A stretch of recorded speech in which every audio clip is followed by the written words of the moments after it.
એ રામ રામ ડાયરાને મિત્રો, ક્રિકેટ પ્રેમીઓ ગૌતમ ગંભીરથી આટલી નફરત કેમ કરે છે? એના 5 કારણ છે. એની વાત પછી કરીએ, પણ એની પહેલા એક વાત તમને જણાવી દઉં. હું જાણું ત્યાં સુધી તો એક જ ગૌતમ ગંભીર એવા કોચ છે કે જેનાથી ક્રિકેટ પ્રેમીઓ નફરત કરે છે.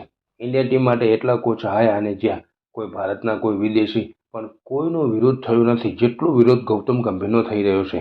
એનું પહેલું કારણ છે મહેન્દ્રસિંહ ધોની. માલિકને ગમે અહીંયા મોકો મળે એટલે એક જ વાત લઈને બેસી જતા, એક છક્કાએ મેચ નથી જીતાડી, એક છક્કાએ મેચ નથી જીતાડી. જો કે એ વાત ધોની કોઈ દી બોલ્યો જ નથી. માલિકને એ વાત બોલવાનું કારણ હતું એ માલિક ઇન્ડિયન ટીમમાંથી બહાર થયા એનું કારણ માલિક મહેન્દ્રસિંહ ધોનીને ગણે છે કે મહેન્દ્રસિંહ ધોનીએ મને બહાર કર્યો છે. હા, એ આપણે પણ માનીએ છીએ કે ધોનીએ બહાર કરાયા હશે. એનું કારણ એ નથી કે ધોનીની ગંભીરની દુશ્મની હતી એટલે બહાર કરાયા હશે, પણ ધોની દેશ માટે વિચારી અને ગંભીરને બહાર કર્યા હશે. ટીમ ઇન્ડિયામાં નવું ટેલેન્ટ આવે અને એ ભારત માટે સારું પ્રદર્શન કરે એના કારણે ધોનીએ જૂના ખેલાડીને બહાર કર્યા હશે. એમાં એક ગૌતમ ગંભીર પણ હતા, એટલે ગૌતમ ગંભીરને આ વાત ખટકેલી છે અને ધોનીના ચાહકોને ગૌતમ ગંભીર ખટકેલા. હવે વાત કરીએ બીજી, રવિ શાસ્ત્રી. રવિ શાસ્ત્રી ભારતીય ટીમના કોચ હતા ત્યારે ભારતીય ટીમ બહુ સારું પ્રદર્શન કરી રહી હતી અને ખૂબ બધી જીતો પણ હાંસલ કરી હતી અને હાર પણ થઈ હશે.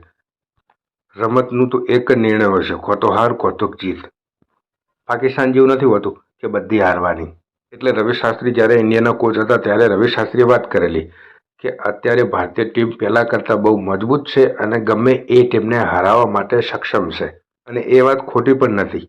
અને એ જ વાત ગૌતમ ગંભીરને ખટકી. ગૌતમ ગંભીર રવિ શાસ્ત્રી ઉપર ટિપ્પણી કરતા બોલેલા, જે એક ખેલાડી તરીકે એક પણ ટ્રોફી જીતેલા નથી, એમને કોચિંગ કરતા શું આવડતી હશે? અને આ વાતથી ઇન્ડિયન ક્રિકેટ પ્રેમીઓને બહુ ગુસ્સો આવ્યો હતો. અને ત્રીજો મુદ્દો છે વિરાટ કોહલી. વિરાટ કોહલીથી ગૌતમ ગંભીર એટલી નફરત કરે છે ને કે જાણે વિરાટ કોહલીએ એનું બેટ પડાવી લીધું હોય અને એ બોલ્ડ થઈ ગયો હોય. વિરાટ કોહલીનું પ્રદર્શન જોતા લોકોએ નવા નામ આપવાનું શરૂ કર્યું. એક ચેજ માસ્ટર, કિંગ કોહલી. અને આ ચેજ માસ્ટર અને કિંગ કોહલી નામ સાંભળી અને ગૌતમ ગંભીરના પેટમાં દુખવા ઉપડ્યું અને ગમે ત્યારે મીડિયામાં વિરાટ કોહલીની જ ખોદણી કરવા બેસતા.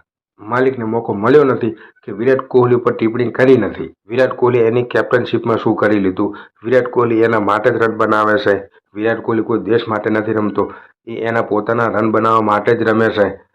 ભાઈ, વિરાટ કોહલી એના પોતાના રન બનાવવા માટે રમે છે તો તું એ રમતો હતો. તારે રમવું તું ને તારા પોતાના માટે, તો ઇન્ડિયન કામ આવત.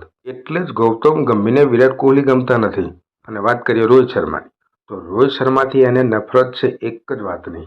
રોહિત શર્માને કોઈ પ્રશ્ન પૂછ્યો કે અત્યાર સુધી તમે બધા કોચોની અંદર રમ્યા, એમાંથી બેસ્ટ કોચ તમને કોણ લાગ્યું?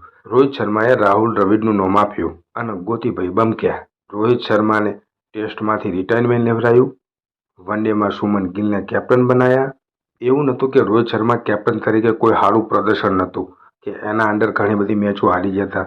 ના, રોહિત શર્માની કેપ્ટનશીપમાં 80% ભારત મેચો જીત્યું છે. તે છતાં માલિકે એની કેપ્ટનશીપ, અને એનું કારણ એ જ હતું રાહુલ દ્રવિડની તારીફ. અને હવે વાત કરીએ જય શાહ.